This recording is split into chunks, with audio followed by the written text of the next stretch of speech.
Bonjour, je vous retrouve aujourd'hui parce que j'ai eu envie de vous faire une vidéo pour démêler un petit peu le vrai du faux concernant les vertus qu'on attribue à des soins très étranges, voire complètement dégoûtants.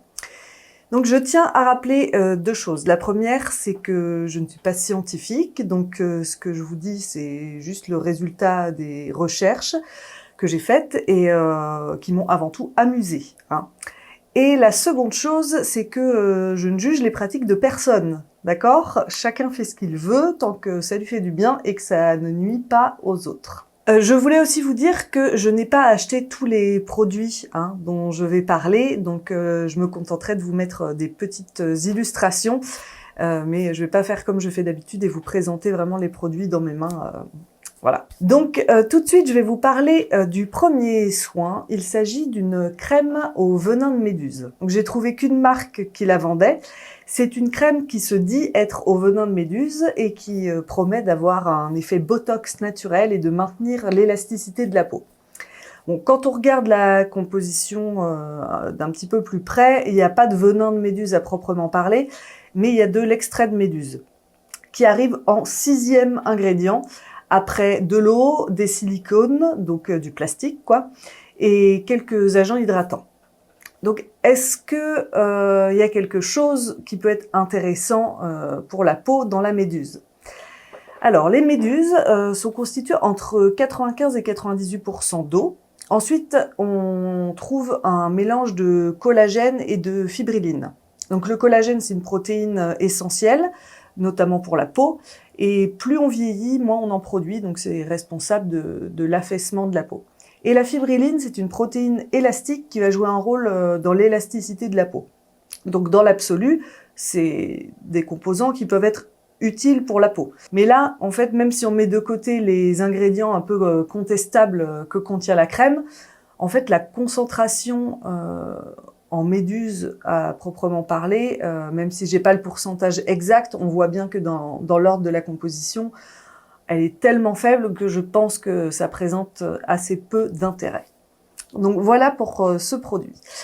Donc nous allons passer au deuxième soin. Et il s'agit là d'un masque aux excréments d'oiseaux.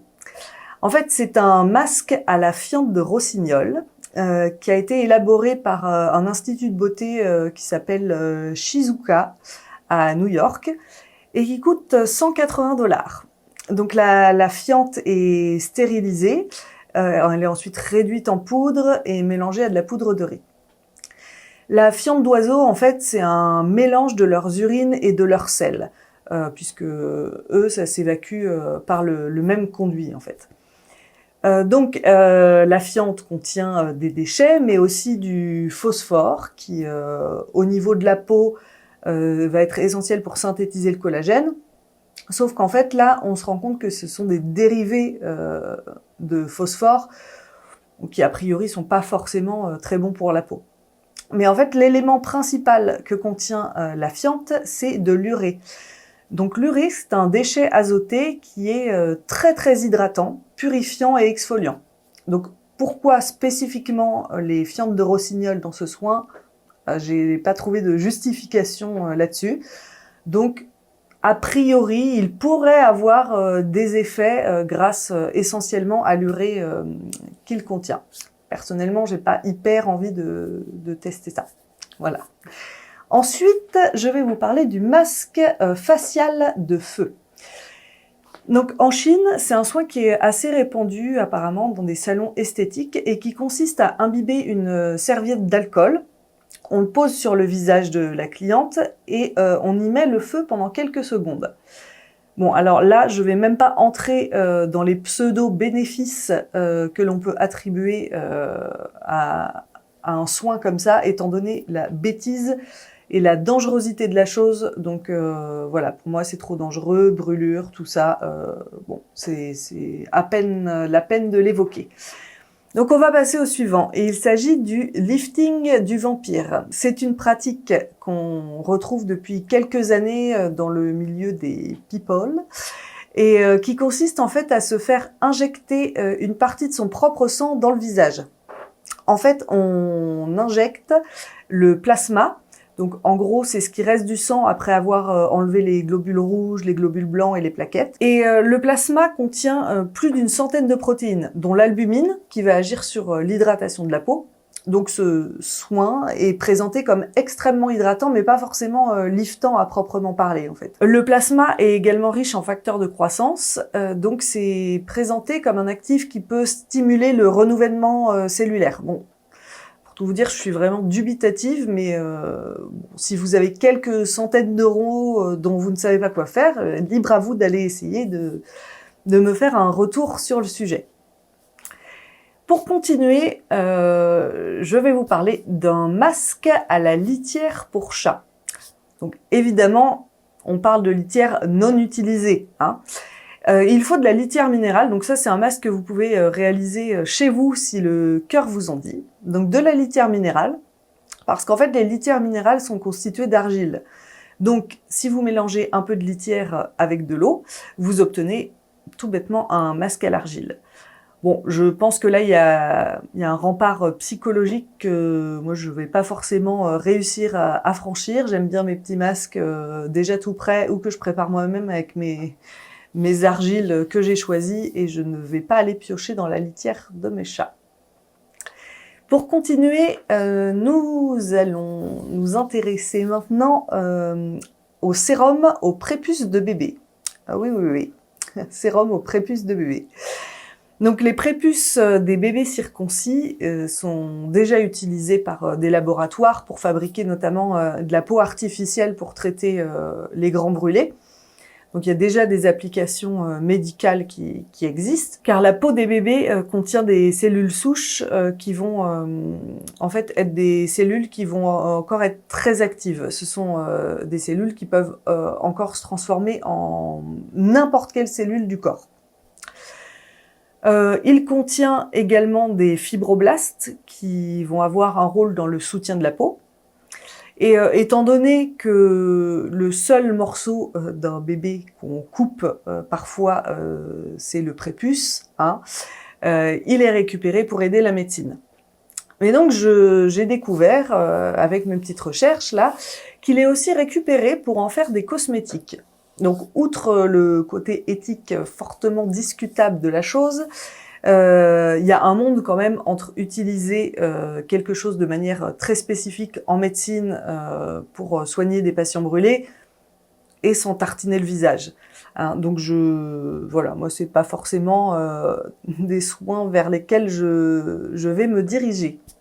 Donc je vais maintenant vous parler du plus connu, puisque moi je le connaissais déjà avant de faire ces recherches, masque à l'urine. En fait, il s'agit d'une pratique qui s'appelle l'amaroli. C'est un très joli nom pour désigner le fait qu'on utilise son urine pour se soigner. Bon, en fait, amaroli, c'est boire son urine, hein, mais je trouvais le mot sympa, donc j'avais envie de vous l'expliquer et de l'utiliser. Je vais en fait parler des prétendues vertus cosmétiques de l'urine. Je dis prétendues parce qu'en fait, il n'y a aucune étude scientifique qui a montré une efficacité des urines sur la santé. Bon, ça n'a pas non plus montré, dans ce que j'ai trouvé en tout cas, que c'était dangereux, mais pour le moment, on n'a pas du tout de preuve que ce soit efficace. Donc l'urine, elle est stérile quand elle sort de notre vessie, et elle serait apparemment idéale pour les peaux sèches et pour lutter contre les boutons d'acné ou l'eczéma. Donc la composition de l'urine, c'est 95% d'eau, et le reste, selon le point de vue, c'est 5% de composés organiques et de minéraux, ou 5% de déchets, hein, selon comment on voit les choses. Donc les plus représentatifs dans leur catégorie en termes de composés organiques et minéraux, ça va être l'urée qui est contenu à 2% dans l'urine et le potassium à 0,6%. Donc comme pour le masque au caca d'oiseau, l'urée en fait peut avoir un effet très hydratant pour la peau. Le potassium, lui, va être essentiel pour toutes les cellules pour qu'elles aient un bon fonctionnement, on va dire, un fonctionnement correct. Donc il n'y a pas de jugement de ma part, hein, chacun ses pratiques, mais bon, quitte à me mettre de l'urée sur le visage, je l'achèterais directement en tant qu'actif cosmétique vendu chez Aromazone ou voilà, et pas dans de l'urine ou dans du caca d'oiseau, voilà. Il y a un site très bien où on peut acheter de l'urée en poudre si vous voulez en ajouter dans vos cosmétiques. Ensuite, je vais vous parler du soin visage au placenta. Donc, ce sujet va être un petit peu vide, parce que dans mes recherches, j'ai bien trouvé des sérums visage au placenta de mouton et des spas qui proposent des soins au placenta humain, mais pas grand-chose de plus concernant en fait la composition de ces soins. A priori, ça contient pas mal de vitamines, de minéraux, des hormones et des protéines. Bon, dans ce que j'ai trouvé, il est dit que ça transforme et que ça repulpe la peau.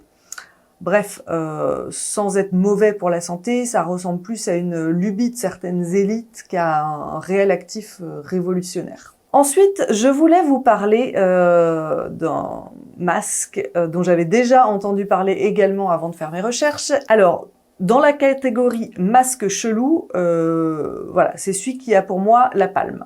C'est le masque au sperme. Donc en fait, j'ai cherché à savoir, donc comme pour tous les autres masques ou soins dont je vous parle, s'il peut y avoir une efficacité quelconque à se mettre du sperme sur le visage.